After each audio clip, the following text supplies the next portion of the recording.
안녕하세요. 여러분의 건강지킴이 여의보감의 조진혁입니다. 안녕하세요. 정유현입니다. 일주일 중에 가장 스트레스를 받고 또 피로한 요일을 꼽으라고 한다면 많은 분들이 월요일을 선택하지 않으실까 싶은데요. 당연하죠. 네, 아무래도 주말에 푹 쉬고 다시 학교로 또 회사로 나가려고 하면 스트레스를 많이 받으시는 것 같습니다. 그래서 월요병이라는 단어도 있잖아요. 그럼요. 네, 이 월요병이라는 게 그런데 그냥 느낌만이 아니라 좀 통계적으로 봤을 때는 이 월요일에 심장 질환이 발생할 네. 확률이 좀 높다고 해요. 오. 근데 아직은 상관관계가 명확하게 밝혀진 것은 아니지만 그만큼 월요일이 힘들다라는 얘기가 될 것 같은데 네. 유현 씨는 어떤가요? 저도 월요일이 너무 힘들더라고요. 주말에 그래요? 푹 쉬고 다시 일을 하려고 하면 뭔가 좀 입도 잘 안 풀리는 것 같고 항상 많이 힘들다라는 생각이 드는데 그래서 오늘 또 저는 우리 진혁 씨한테 좀 네. 얹혀가려고 합니다. 그래요? 네, 무겁더라도 저를 좀 잘 이끌어 주시길 바랄게요. 살짝 무거워 보이긴 하는데 제가 어떻게든 잘 한번 해보겠습니다. 자, 오늘 여의보감을 1시간 동안 풍성하게 채워주실 두 분 화면으로 먼저 만나보시죠.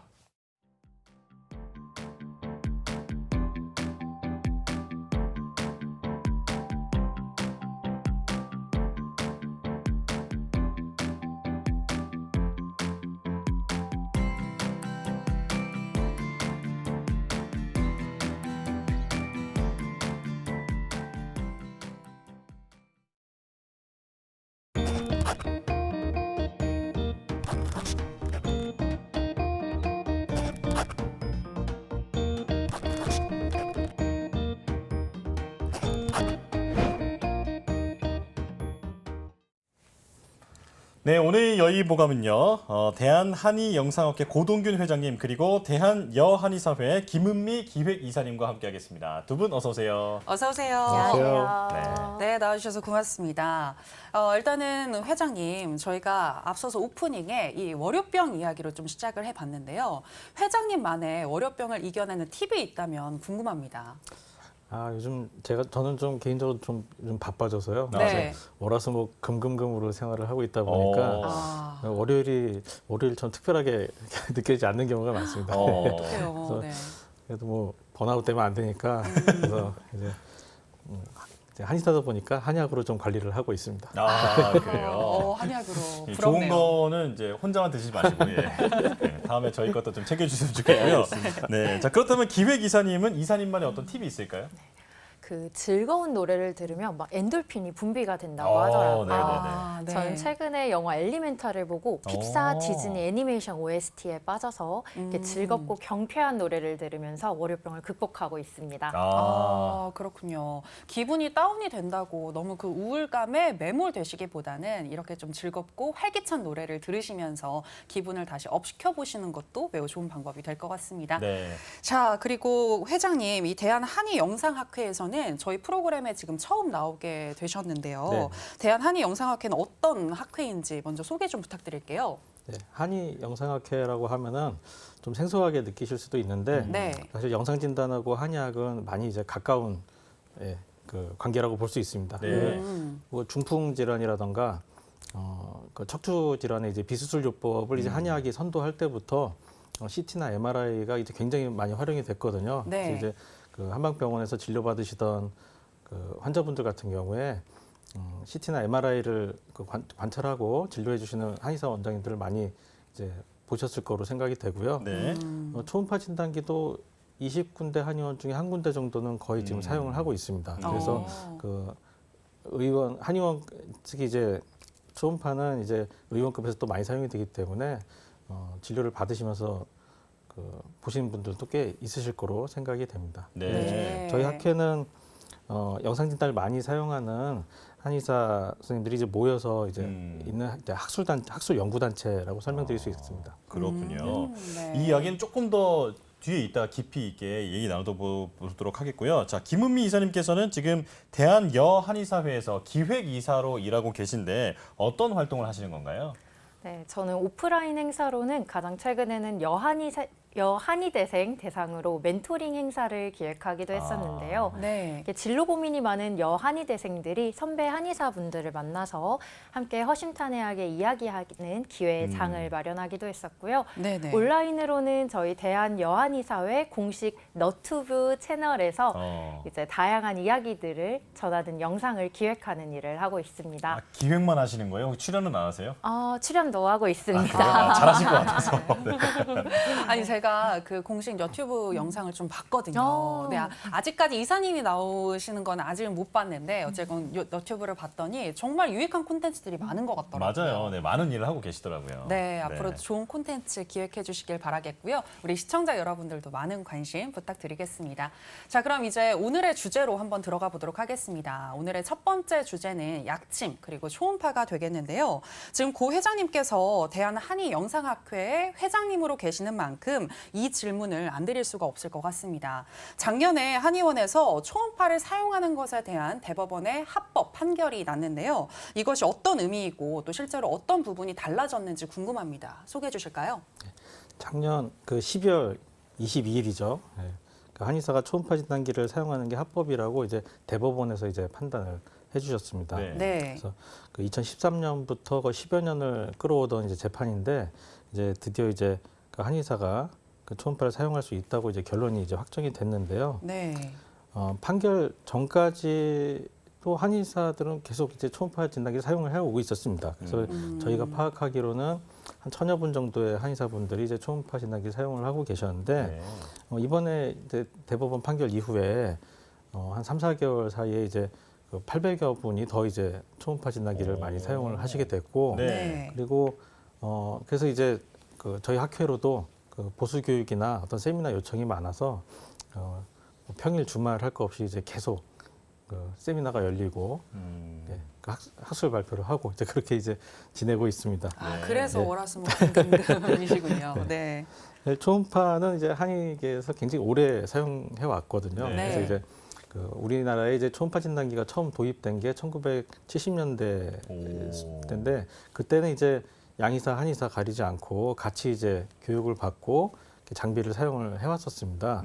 그래서 이제 그 초음파 사용의 역사는 짧지가 않은 편이고 저 같은 경우도 2004년부터 초음파 진단기를 사용해서 네. 지금 20년째 돼가고 있습니다. 그래서 엑스레이 방식은 이제 법적으로 좀 제한이 있었기 때문에 초음파 진단기가 이제 한의사한테 더 많이 이제 필요했었고 그 학교에서도 교육이 많이 되고 실제로 이제 한의원에서도 가장 많이 사용하는 초음파 진단기가 초음파 진단기였던 것 같습니다. 예. 그 현장에서는 사실 진료 현장에서는 대법 판결이 났다고 해서 갑작스럽게 막 바뀌고 그런 거는 별로 느끼지 못하지만 원래 쓰던 거니까요. 네, 네네. 뭐 하던 대로 이제 갑자기 달라지는 건 아니니까요. 근데 그 대학이나 이 연구기관에서는 그동안 이제 초음파 진단기를 사용한 어떤 그 연구 발주나 연구 사업 계획이 이제 그 통과가 안 되는 경우가 많았었는데 지금 이제 제한이 없어지면서 이제 연구 과제가 이제 초음파 진단기 사용으로 많이 집중되고 있다. 그런 소식을 듣고 있습니다. 네. 네. 자, 그러니까 한의학이 영상의학을 만나서 더 발전할 그런 토대가 마련됐다 이렇게 정리할 수 있을 것 같은데요. 자, 그런데 이 특히나 초음파가 부인과 질환에서 많이 활용이 되다 보니까 이제 여한의사들이 이 초음파 활용 기술을 좀 알아두면 많은 도움이 될 것 같은데 대한 여한의사회와 협업을 하신다거나 어떤 함께 세미나를 열 것 같은 뭐 그런 활동도 계획하고 계신가요? 예, 그 판결 전에도 이제 그 여한의사회에서 이 초음파 진단기를 활용한 그 임상 연구 과제를 준비를 하신 적이 있었습니다. 네. 그래서 이제 저희 학회에서 이제 그 초음파 진단기 사용에 대한 이제 기술 협력을 같이 이제 진행을 했던 바가 있었고요. 또 이제 여한의사회에서 이제 의료봉사를 많이 하시는데 네. 그 봉사하시는 과정에서 이제 초음파 진단기 사용을 한 것 때문에 고발당하신 적이 있었어요. 오, 그래요? 그래서 이제 저희가 같이 협력을 해서 이제 또 무혐의를 받았던 그런 사례도 있었고 이번 그 판결 이후에는 그 근골격계 초음파 그리고 근골격계 질환에 대한 부분하고 이제 부인과 질환에 대한 초음파를 주제로 해서 공동 학술 대회를 개최를 했습니다. 네. 그래서 사실 그 여한의사분들 중에 이제 부인과 전공을 전문을 하신 분들이 또 많으시고 그리고 또 그 좀 그 근골격계 질환 치료가 지금 요즘 한의원의 또 주 분야이기 때문에 그 여한의사분들 중에서도 이제 근골격계 초음파, 뭐 부인과 초음파 이제 많이 사용하시거든요. 네. 그래서 이제 저희 학회 회원이시기도 하시면서 여한의사의 회원이시기도 하신 분들이 많으셔서 자연스럽게 교류가 되고 있습니다. 그렇군요. 그렇군요. 근데 지금 말씀을 들어보니까 이 부인과 질환 외에도 또 근골격계 질환을 치료할 때에도 초음파를 사용한다라고 이야기를 해주셨는데요. 초음파를 통해서 이 침이 올바른 위치로 들어가는지를 확인하는 걸까요? 네, 맞습니다. 예. 그 약침을 시술하거나 그 침도 뭐 도침 이런 이제 그 시술을 할 때 초음파로 보면서 좀 더 정확한 위치에 더 안전하게 시술을 할 수 있게 하는 것이 요즘 이제 많이 확산이 되고 있는데요. 네.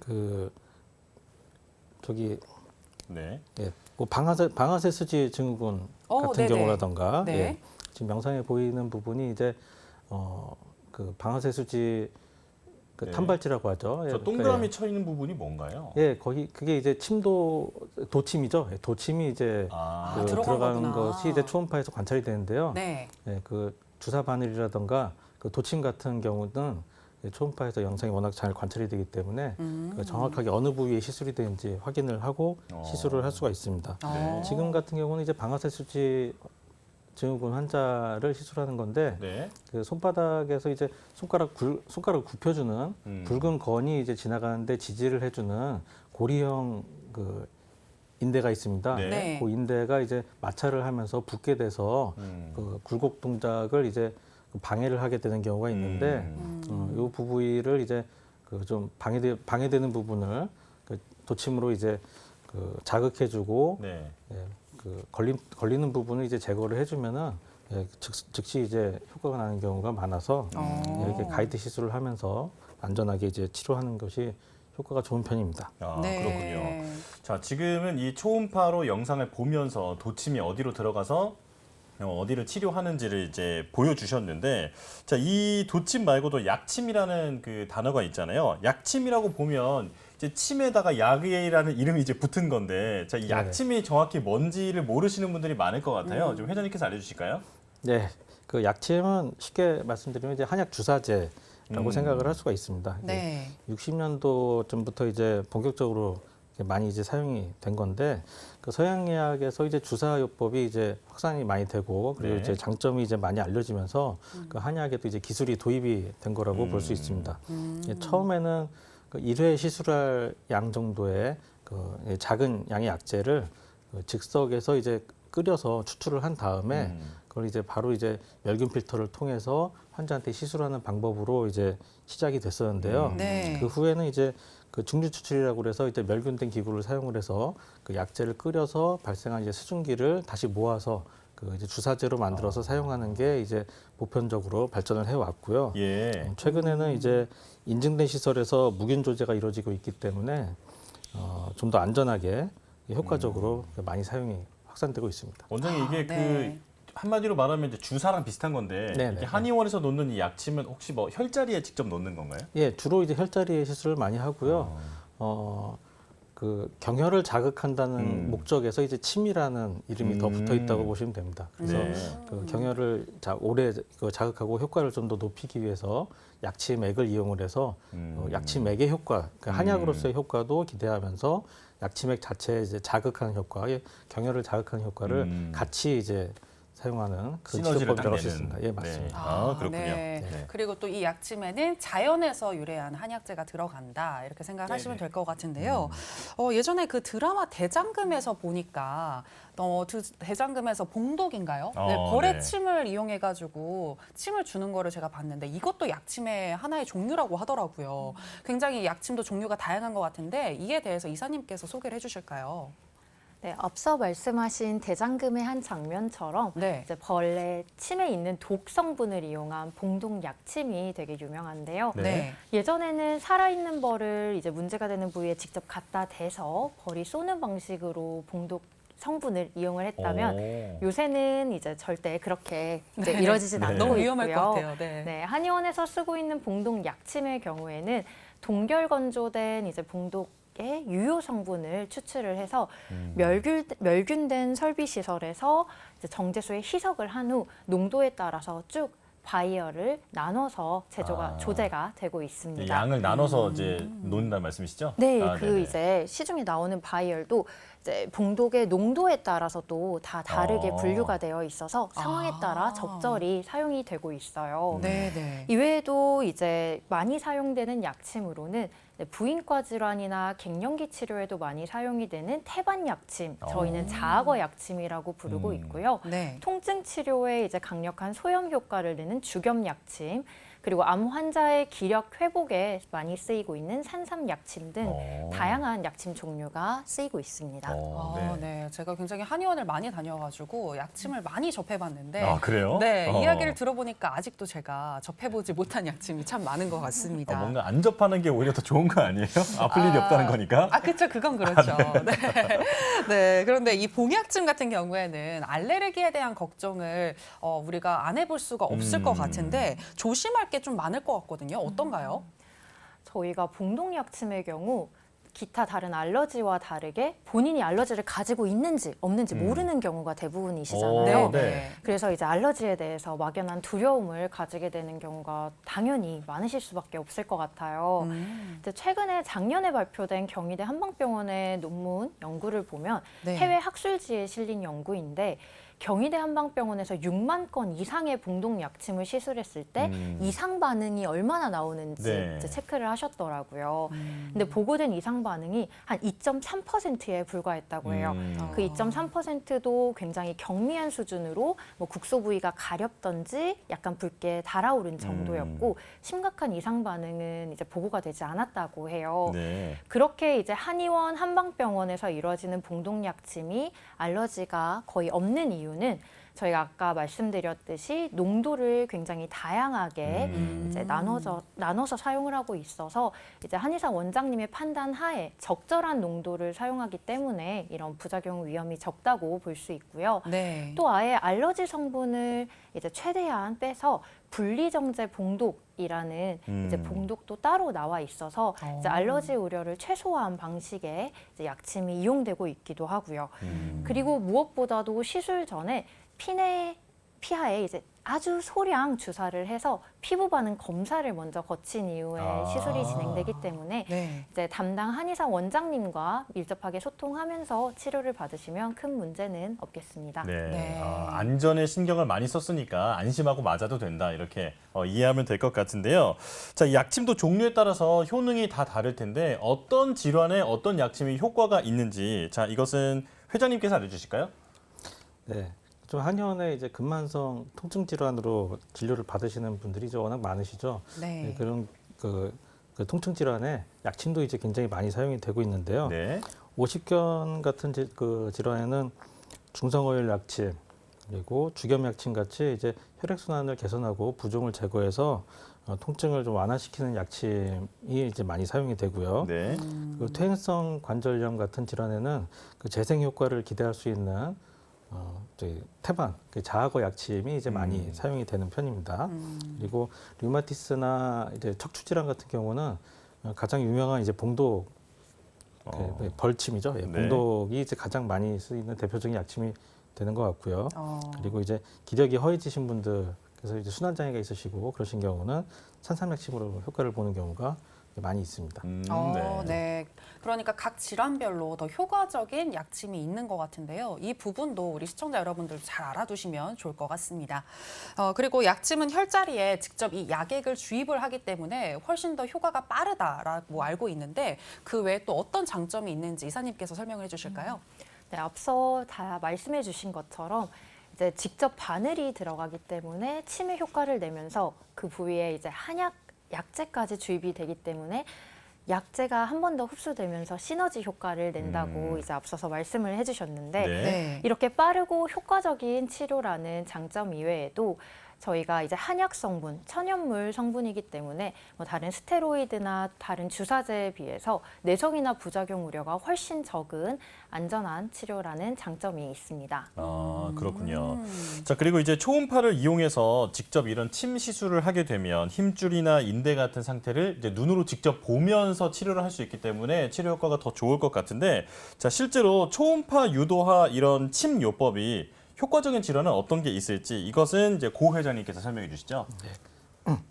그 신경포착 증후군이라고 이제 네. 그게 특히 이제 두드러지게 효과가 좋은 편입니다. 아, 그래요? 그 신경이 지나가는 곳에서 이제 그 손상 회복이 이제 반복이 되면서 그래서 이제 그 신경이 이제 조여지고 이제 염증이 생겨서 붓고 그러면서 이제 신경 증상이 나타나는 게 이제 신경 포착 증후군이라고 이제 말을 할 수가 있는데요. 네. 네. 유착되고 이제 압박이 되고 있는 그런 부분을 그 직접 이제 약침을 시술해서 그 자극을 하고 해서 회복을 시키면서 그 통증이 이제 쉽게 잘 개선이 되는 편입니다.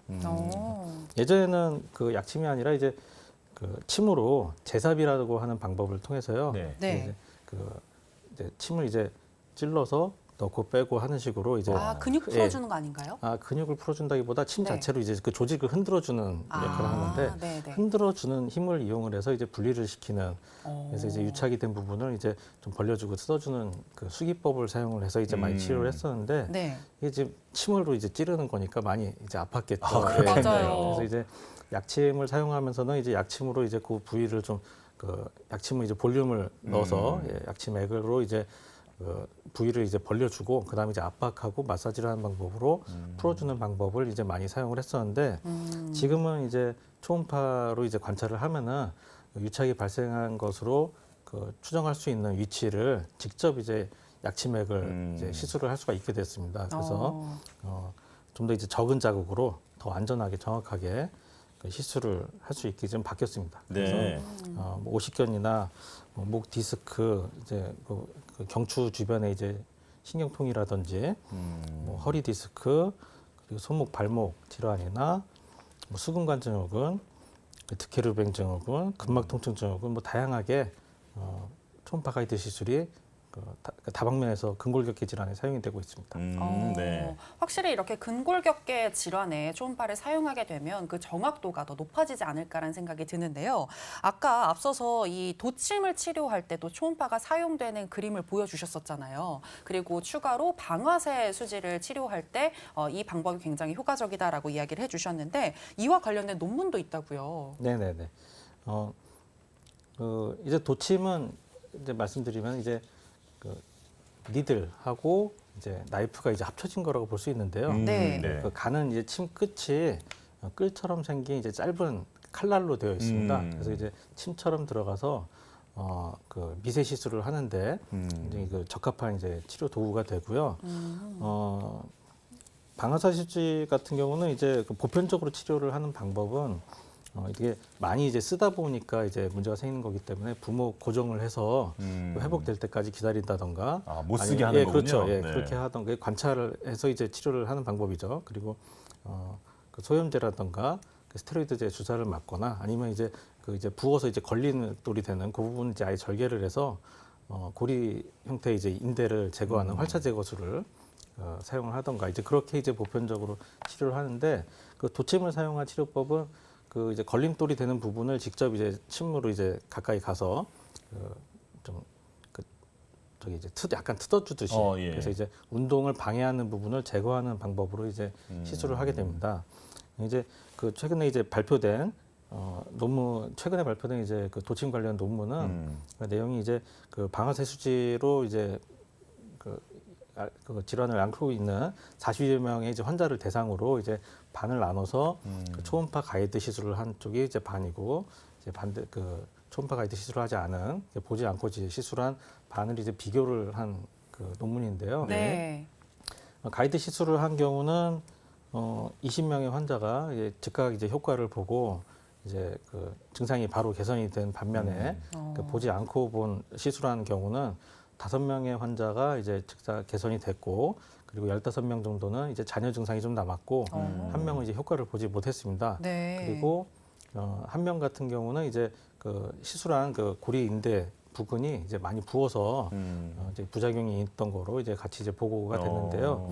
사실 이제 보고 시술하는 게 더 정확할 수밖에 없습니다. 그 저기 다섯 분 같은 그 보지 않고 시술했을 경우는 5명은 사실 운이 좋아서 그 제 위치에서 이제 시술이 된 거고 15명은 그 주변에서 시술이 되지만 정확하게 시술이 되지 않았고 네. 한 명은 이제 아예 제 위치를 이제 찾지 못한 건데 사실 이게 이제 시술하시는 이제 시술한 시술자가 잘못했다기보다 그 구조가 약간씩 좀 다릅니다, 사람마다. 아, 그래요? 예, 두께라든가 폭이라든가 깊이라든가 이게 다르기 때문에 네. 정확하게 시술하는 것은 사실 숙련도가 많이 높을 필요가 있게 되거든요. 근데 가이드 시술을 하게 되면 직접 보고 시술하기 때문에 그 숙련도랑 상관없이 좀 더 이제 쉽게 그 정확한 위치로 접근할 수가 있었던 거죠. 그래서 네. 당연히 이제 보고 시술하는 게 더 안전하고 정확할 수밖에 없다.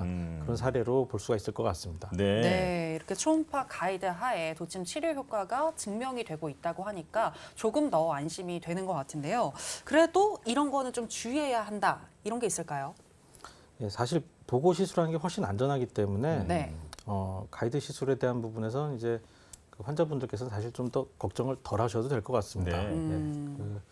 훨씬 더 이제 그 숙련도에 의존해서 이제 정확도가 높여져 가는 것보다는 이제 관찰을 통해서 숙련을 해가는 것이 이제 훨씬 더 이제 빠르게 이제 숙련이 되고 재현도 이제 쉽게 되기 때문에 훨씬 더 안전하게 시술할 수 있거든요. 그래서 네. 이제 환자분들 입장에서는 크게 걱정을 안 하셔도 되는데 그 시술하시는 분의 입장에서는 이게 초음파 진단기를 이제 직접 대고서 이제 시술하는 거기 때문에 이거는 일회용이 아니잖아요. 네. 그래서 이제 일회용 기구를 사용할 때는 좀 더 안전하게 할 수 있는데 초음파 진단기를 사용할 때는 그 멸균 소독을 더 이제 신경을 많이 쓰시고 시술할 때 무균 조작을 더 잘 해야 되기 때문에 그 부분이 좀 그 시술자 입장에서는 더 세심한 주의를 필요로 하는 부분입니다. 네, 알겠습니다. 잘 정리해 주셨는데요. 자, 약침과 도침 그리고 초음파 유도 시술에 대해서 회장님께서 아주 자세하게 설명을 해주셨습니다. 자, 오늘 함께한 내용을 정리해 봤는데요. 화면으로 다시 보실까요?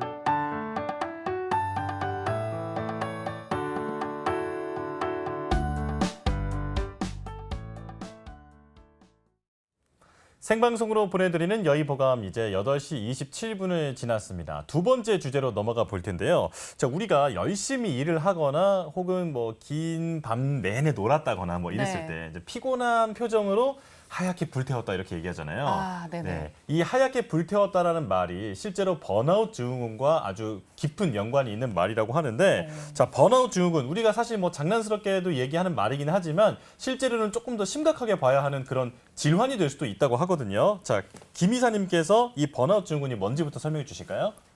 네, 번아웃 상태, 번아웃 증후군. 아까 말씀하셨듯이 저희 일상생활에서도 많이 이용하고 있는 용어인데요. 네. 이제 성취감이 저하되고 네. 개인의 정체성을 상실하고 신체적, 정신적으로 고갈된 상태를 의미하는 개념입니다. 네. 이 용어의 시작은 처음에 정신건강센터에서 근무하는 치료자들의 탈진 상태를 설명하기 위해 시작되었다고 해요. 네. 이제 간호사나 사회복지사 같은 치료자들이 이제 너무 열심히 환자들을 진료하는 과정에서 이제 고갈되고 힘들어하는 상황을 보면서 이제 처음으로 만들어진 개념이지만 2010년대 들어서 그 개념이 확대되어 이용되고 있습니다. 그게 감정 노동자들한테 처음에 시작이 된 건가 봐요. 그러니까요. 네네. 저희 처음에는 이제 그런 상황에서 이제 시작이 됐지만 요새는 뭐 직장인, 가정주부 가리지 않고 사용이 되고 있는데요. 네. 이제 번아웃 증후군이라는 용어 자체는 공식적인 정신과 질환으로 인정되는 명칭은 아닙니다. 하지만 2019년 WHO의 이제 국제질병 표준 분류 기준에서는 이제 번아웃 증후군이 직업과 관련돼서 사람들에게 굉장히 많은 영향을 미치는 주의가 필요한 증상이라고 규정을 한 바 있는데요. 네. 즉 아직 한국에서는 공식적인 질병은 아니지만 질병에 준할 만큼 많은 이제 주의를 요하는 상태를 의미한다고 볼 수 있습니다. 그렇군요. 그러니까 이 번아웃 증후군이 문제 현상으로는 인식이 되지만 하나의 질병으로 인식이 되진 않는다라고 이야기를 해주셨는데 일부 유럽 국가에서는 이 번아웃 증후군을 의학적인 질환으로 또 보고 있다고 하던데 이에 대해서 소개를 해주시죠. 네, 일부 유럽 국가에서는 번아웃 증후군을 공식적인 질병으로 인정을 하고 이에 따라서 이제 공식적인 보상이나 재활 서비스도 이루어지고 있는 상황인데요. 네. 먼저 스웨덴의 경우 번아웃 증후군에 대해 공식적인 질병으로 인정을 해서 법적으로 인정받는 진단서 발급도 가능하다고 하고요. 네. 네덜란드는 번아웃 증후군을 이제 작업 장애로 인정을 해서 직업병의 하나로 인정을 하고 있다고 합니다. 핀란드에서는 번아웃 증후군을 역시 이제 질환으로 인정해서 번아웃 증후군을 이유로 결근도 할 수 있고요. 네. 문제가 생겼을 시 장애 연금까지 지원받을 수 있다고 하네요. 와, 그러니까 나 번아웃이야 이러면은 이렇게 방송 안 나오고 그래도 되는 거잖아요. 한번 해보세요. 그럼 이제 제자리는 없을 것 약간 같습니다. 우리나라 현실에서는 아직은 이제 받아들여지지 않는 것 같기는 한데. 네. 자, 사실 우리가 일을 하다 보면 피곤하고 또 하기 싫고 뭐 특히나 아침에 자고 일어났을 때 오늘은 진짜 일하기 싫다, 공부하기 싫다 이런 생각 누구나 해보셨을 거예요. 네. 자, 하지만 그렇다고 모두 다 번아웃 증후군이라고 말할 수는 없다고 하는데 어떤 증상이 나타났을 때 내가 번아웃 증후군을 의심해야 하는지 회장님께서 알려주시죠. 그 현자 타임이라고 네. 현타라고 하죠. 네, 그렇죠. 현타가 네네. 오면은 그 자고 일어났더니 내가 도대체 왜 이러는가라는 고민이 있다가 이걸 왜 하지? 예, 그렇죠. 네. 그랬다 이제 자고 일어났더니 또 일할 기운이 나고 예, 그렇다면은 이게 번아웃 증후군이라고까지 하기는 좀 어려운 거고 그래요? 아직 이겨낼 수 있는 스트레스 상황이라고 볼 수가 있겠죠. 예. 네네네. 그런데 만약에 이게 잠깐 쉰다고 회복이 되는 것도 아니고 지속적이고 거기다가 신체적으로까지 이제 어떤 증상이 나타나기 시작한다. 그러면은 번아웃 증후군을 생각을 해보셔야 될 필요가 있습니다. 네. 그래서 이제 심리적 증후군이라면 이제 피로, 공허함, 무기력함, 그리고 이제 짜증, 분노, 불안, 우울, 집중력 저하 뭐 이런 것들도 생각해 볼 수 있고 스트레스성으로 폭식, 그리고 음주를 또 많이 하신다거나 네. 이런 것들이 이제 일시적으로 이제 한번 회복이 된다. 그러면은 아직은 이제 그래도 견딜 만한 스트레스 상황이라고 볼 수가 있는 건데 이게 반복적으로 더 지속이 되신다. 그리고 그뿐 아니라 위장장애라던가 고혈압 그리고 이제 불면, 가슴 두근거림 같이 이제 신체적으로 또 증상이 나타나기 시작한다 그러면은 이제 몸이 이겨내지 못하고 있는 거거든요. 네. 스트레스 상황이 몸이 이겨내지 못하고 계속 지속적으로 쌓여가면서 더 악화가 되고 있고 면역력도 떨어지고 이런 상황이 올 수 있는 거기 때문에 이 정도 됐을 때는 이제 어떤 상담이나 진료가 필요한 상황이라고 생각하시는 게 맞습니다. 네. 네. 지금 이렇게 증상을 좀 들어보니까 저 같은 경우에도 1년에 한두 번은 이 번아웃 증후군이 오는 게 아닌가라는 생각이 드는데 그래요? 네, 실제로 한 85%가량이 직장인 분들이 이 번아웃 증후군을 겪어보신 적이 있다고 하더라고요. 그래서 이게 왜 걸리는 건지 원인에 대해서도 궁금한데 이사님께서 설명해 주실까요? 가장 큰 원인은 저희 모두들 알고 있는 스트레스. 네. 이제 원래 사람이 생리적인 자연스러운 반응이 바로 이 스트레스인데요.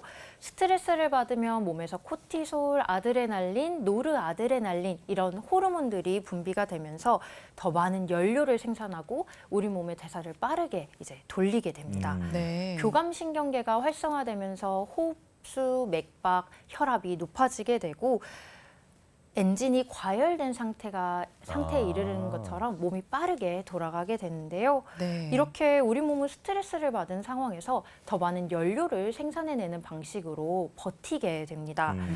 스트레스는 일종의 채찍질의 역할을 해서 이렇게 엔진을 빠르게 돌리기 때문에 일시적으로는 일의 생산성을 높이는 긍정적인 영향을 하기도 하는데요. 문제는 우리 몸이 기계가 아니라 이제 생물체이기 때문에 이렇게 과도하게 스트레스가 오랜 시간 지속되다 보면 과열된 엔진이 이제 퍼지는 상황에 이르게 됩니다. 이제 제한된 자원이 바닥이 나면서 이제 끝없이 이어지는 스트레스 상황에 어찌할 바를 모르고 이제 무기력해지는 상태에 빠지게 되는데요. 이렇게 신체적인, 정신적인 자원이 고갈된 상태를 저희가 번아웃 증후군이라고 일컫고 있습니다. 네, 그렇군요. 자, 스트레스가 만병의 근원이라고 하는데 이 번아웃 증후군에도 주요 원인이라고 말씀해 주셨는데요. 자, 그렇다면 지금 누구나 뭐 스트레스는 다 받고 사는 거잖아요. 그 번아웃 증후군에 특히나 취약한 사람들이 있는지 이것도 좀 알려주실까요? 번아웃 증후군이 너무 심하게 와서 한의원을 오시는 환자분들을 보면 다들 너무 성실하고 좋은 분들이세요. 오. 네. 이제 앞서서 이제 병원에서 간호사 같은 감정 노동자분들이 처음으로 탈진 상태를 보이는 상황에서 번아웃 증후군의 이제 연구가 시작되었다고 말씀드렸는데요. 이렇게 다른 사람들을 위해서 본인을 희생하고 매번 완벽하게 모든 일을 해내려고 너무 애쓰시는 분들이 번아웃 증후군을 겪는 경우가 너무 많은 것 같습니다. 네. 연령대로 보면 저희 뭐 모든 연령대에서 다 발생할 수 있지만 이제 중년 그리고 중년에서 노년기 넘어가는 시점에 유독 더 크게 증상을 호소하는 분들이 많은 걸 볼 수 있는데요. 이게 이전처럼 체력이 따라주지 않고 호르몬 변화로 이제 몸에 신체적인 변화도 나타나면서 이제 정신적, 신체적으로 힘든 증상을 호소하시는 분들이 굉장히 많으시더라고요. 네. 그렇군요. 그러니까 저도 굉장히 성실하고 그렇죠. 완벽주의자여서 번아웃 증후군이 오는 게 아닌가. 저도 지금 그렇게 이해하고 있었어요. 네, 고맙습니다. 자, 오늘 이렇게 이야기를 들어보니까 번아웃 증후군하고 우울증이 원인이나 증상이 굉장히 비슷하다라는 생각이 들거든요. 이 번아웃 증후군과 우울증 어떤 차이가 있는 건가요? 이제 우울, 무기력을 보통 이미지를 떠올리시기 쉬워서 우울증 증상과 연관지우기 쉬우실 텐데요. 우울증 증상 말고도 이제 가슴이 두근거린다든지 머리가 어지럽다든지 이제 불안, 초조 증상을 호소하는 공황장애 양상으로 번아웃 증후군이 오는 분들도 되게 많으세요. 네. 이렇게 번아웃 증후군은 증후군, 신드롬이기 때문에 사람마다 천차만별로 증상이 나타나게 되는데요. 번아웃 증후군의 경우에는 이제 업무와 관련되어서 증상이 비롯되었다는 특징을 가지고 있습니다. WHO에서는 3가지의 특징적인 증상을 이야기하고 있는데요. 네. 에너지의 고갈과 피로감, 그리고 업무에 관련된 거부감과 부정적인 생각, 그리고 업무 효율의 감소, 이 3가지 증상을 특징적으로 이야기하고 있습니다. 아, 그렇군요. 네. 우울증과 상당히 유사해 보이지만 업무 관련해서 이런 이제 지치는 증상이 많이 나타난다면 번아웃 증후군으로 보는 게 더 타당할 것 같은데요. 자, 그렇다면 이제 한의학에서는 번아웃 증후군은 어떻게 보고 있을지 궁금한데 뭐 번아웃 이렇게 한자로 적혀 있지는 않을 거 아니에요? 자, 어떤 개념으로 보고 있는지 좀 설명해 주실까요? 저희 번아웃 증후군이 이제 영어 단어로 보면 타서 없어졌다, 약간 네. 이런 맞아요. 소진됐다, 고갈됐다 이런 느낌이잖아요. 네. 한의학적 개념으로는 저희 많이 알고 계시는 화병과 연관지어 볼 수 있겠습니다. 화병도 처음에는 되게 답답하고 짜증이 나고 분노가 나다가 그 상황이 지속되다 보면 되게 우울하고 무기력해지는 경우가 굉장히 많으세요. 네. 네. 이렇게 교감신경이 처음에는 활성화되면서 근육이 긴장되고 기운이 소통되지 않으면 저희 담습, 어혈 같은 노폐물들이 순환을 방해하는 상황이 되는데요. 두통, 불면, 불안, 가슴 두근거림 같은 복합적인 증상이 나타날 수 있습니다. 그리고 이 상태가 오래되다 보면 에너지 대사가 낮아지면서 피로, 무기력해지는 허증의 경향이 나타나기도 합니다. 피로, 무기력은 한의학적인 용어로는 노건상, 허로 이런 단어로 치환해 볼 수 있는데요. 네. 자율신경 실조 증상, 그리고 만성 피로 증후군, 이렇게 현대인의 피로 누적 질환과 연관되는 개념입니다. 그렇군요. 그러니까 한의학적으로는 화병으로 처음에는 이렇게 발현이 됐다가 그 이후에 계속해서 어혈로 순환이 막히고 또 만성적으로 피로를 느끼게 되는 뭐 노건상이나 허로 쪽으로 가게 된다라고 이해를 하고 있는 것 같은데요. 자, 그렇다면 한의학적인 치료법은 어떻게 되는지도 궁금합니다. 번아웃 증후군 어떻게 치료하나요? 저희 앞서 말씀드렸듯이 사람마다 증상이 너무 천차만별이기 때문에 네. 이렇게 나타나는 원인 모를 증상들을 해결하기 위해서 여기저기 가서 검사도 다 받고 오시고 몸에 좋다는 건강기능식품에 이제 온갖 노력들을 다 해도 풀리지 않는 피로, 우울, 분노 이런 증상들로 한의원을 찾아주는 환자분들이 많이 계신데요. 네. 이제 한의학이 개인 맞춤형 의학이잖아요. 그래서 저희 쪽에서 드릴 수 있는 도움이 굉장히 많습니다. 먼저 꽉 막혀서 풀리지 않는 부분이 있다면 침이나 한약, 부항, 추나 같은 치료로 그 막힌 부분을 풀어드리고 고갈되어 있는 상태라면 그 고갈되어 있는 부분에 연료를 보충해드리는 식으로 이제 한약 처방을 드릴 수도 있는데요. 네. 구체적으로 먼저 침은 저희가 이제 번아웃 증후군의 경우는 자율신경 실조, 그러니까 교감신경과 부교감신경의 균형이 깨져 있는 상황이 많은데요. 이렇게 깨져 있는 교감신경, 부교감신경의 균형을 맞춰드릴 수 있고 탈진되었다고 느끼는 한편으로는 여전히 민감하고 예민해져 있는 몸의 긴장을 이완시켜 드릴 수 있습니다. 네. 부항과 추나는 굳어 있고 틀어져 있는 신체의 균형을 맞춰 드릴 수 있고요. 한약의 경우는 아까 이제 고갈된 몸에 엔진을 다시 돌릴 수 있는 연료를 공급해 드린다고 말씀드렸는데 네. 단순히 그냥 일괄적인 연료를 공급해 드리는 게 아니라 한의학적 용어로는 보기, 보혈, 보양, 보음 이런 식으로 그 사람이 지금 가장 부족한 부분을 타겟팅해서 효과적인 보약을 처방해 드릴 수 있습니다. 또 대표적으로는 원기 회복의 성약이라고 불리는 공진단 이런 좋은 약재들도 많이 가지고 있습니다. 아, 그렇군요. 네. 자, 그리고 저희가 여의보감을 통해서 많은 원장님들을 만나보면서 알게 된 게 어떤 정신질환의 이런 침치료 같은 그런 이제 한의 치료가 많은 도움이 된다라는 걸 알게 됐는데요. 자, 이런 신경 정신 질환에 침 치료가 어떤 효과가 있는지 고 회장님께서 알려주시죠. 네, 사실 마음의 병은 마음을 치료를 해야 되는 거고 이제 몸의 병은 이제 몸을 건강하게 회복을 해야 되는 게 맞을 텐데 네. 네. 그 침 치료가 사실 그 직접적인 것인가는 좀 의문이 들 수 있겠죠. 네, 그렇지만 이제 그 스트레스는 그 심리적인 스트레스와 신체적인 스트레스가 어떤 총합으로 작용을 하는 것 같고 그 어떤 그 이겨낼 수 있는 힘이 있느냐, 정신적으로 이겨내느냐, 육체적으로 이겨낼 수 있느냐 이게 이제 어느 쪽으로든 이겨낼 수만 있으면은 견뎌낼 수가 있게 되는 것 같습니다. 네. 이제 침 치료 같은 경우는 뭐 침 자극 자체가 긴장을 좀 이완시켜 심리적인 스트레스를 완화시켜주는 효과가 좀 있기도 하고요. 그리고 그 몸이 이제 이완이 되고 긴장이 풀어지게 되면은 체력적으로 이제 회복할 수 있는 여력이 좀 돼서 그쵸. 예, 그래서 네. 좀 도움을 받을 수 있는 것 같습니다. 그러니까 그렇군요. 침이 몸을 좀 이완시켜주고 스트레스를 해소하고 긴장을 완화시켜주는 역할을 한다라고 이야기를 해주셨는데요. 그리고 이 밖에도 또 아무래도 일상적으로 관리하는 것도 굉장히 중요하지 않을까 싶습니다. 번아웃 증후군을 예방하고 또 관리하기 위해서 어떤 생활 습관을 가지면 좋을까요? 제일 좋은 방법은 앞만 보고 달리는 일상에 마침표를 좀 찍으셨으면 좋겠어요. 이제 이직을 하시든 휴직을 하시든 가사일과 육아에서 어떻게 좀 탈출을 하시든 환자분이 제발 이제 주위에 오만 가지 신경 쓸 것들에 대한 스위치를 내리고 본인에게 집중하실 시간을 가지셨으면 하고 바라게 되는 순간이 참 많은데요. 네. 근데 현실적으로는 그런 일상에서 바로 탈출을 하기가 쉽지 않은 경우가 많으시죠. 그렇죠. 그렇다면 이제 마침표가 어렵다면 쉼표라도 중간중간 일상에 찍어주시기를 이제 권유드리고 싶습니다. 네. 이제 새로운 취미 생활을 찾거나 가벼운 운동을 하는 식으로 이제 몸에 새로운 자극을 주면 참 좋은데요. 근데 요즘은 이제 환자분들과 이제 대화를 하다 보니까 훌라 댄스, 라인 댄스 이런 것도 굉장히 좋은 스트레스 해소법이더라고요. 네. 이렇게 해보지 않았던 도전을 통해서 즐거움을 얻고 새로운 자신의 모습을 찾을 수 있는 취미 활동을 찾는 것도 참 좋고요. 네. 간단한 스트레칭이나 명상 요가도 자신의 몸에 집중하는 시간을 갖는 참 좋은 운동인 것 같습니다. 무엇보다 건강한 식단 그리고 충분한 수면 시간 확보 참 중요한데요. 저희가 왜 먹고 자고 싸고 이 세 가지만 잘해도 건강할 수 있다고 하잖아요. 네. 네. 이렇게 피로감과 무력감이 지속되다 보면 커피나 술, 담배 같이 이렇게 즉각적인 만족감 그리고 몸을 조금 컨디션을 올릴 수 있다고 느껴지는 기호식품이나 아니면 자극적인 음식을 찾기가 쉬운데 그럴 때일수록 이제 비타민이 풍부한 과일이나 야채 챙겨주시고요.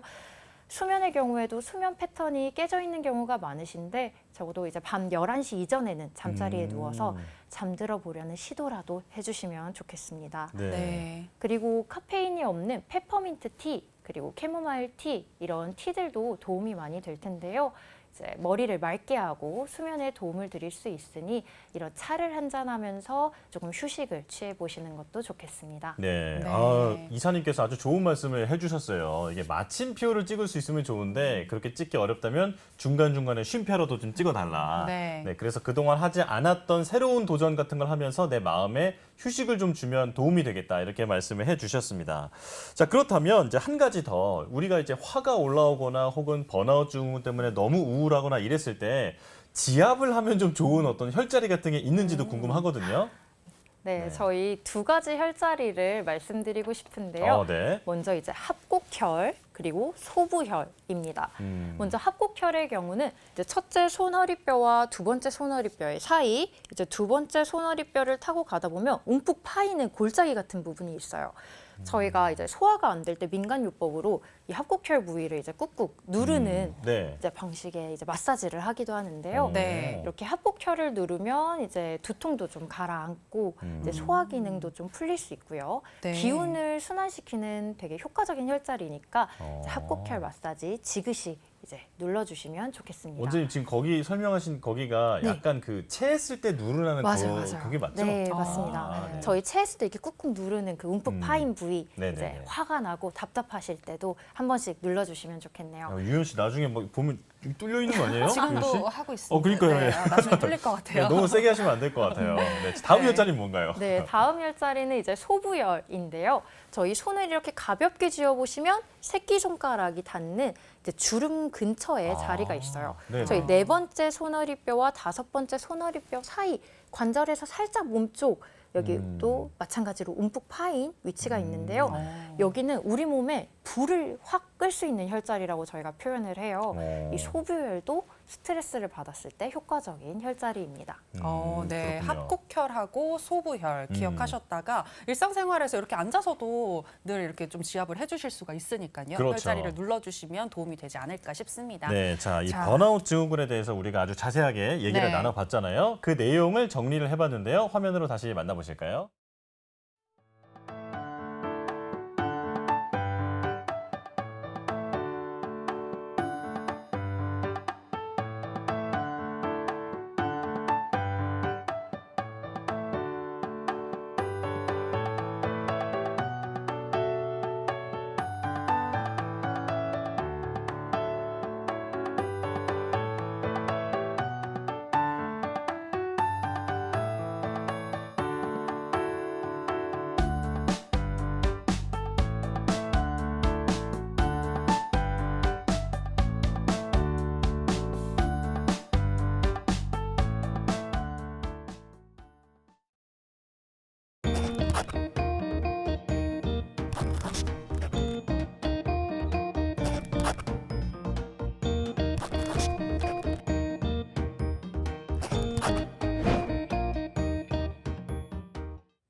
네, 여의보감 오늘 저희가 준비한 소식은 여기까지입니다. 이번 주 내내 계속 비 소식이 있다고 하는데요. 항상 우산 잘 챙기시고 또 빗길 조심하시기 바랍니다. 네, 여의보감 저희는 내일 이 시간 더 알찬 건강 정보로 돌아오겠습니다. 함께해 주신 여러분 고맙습니다.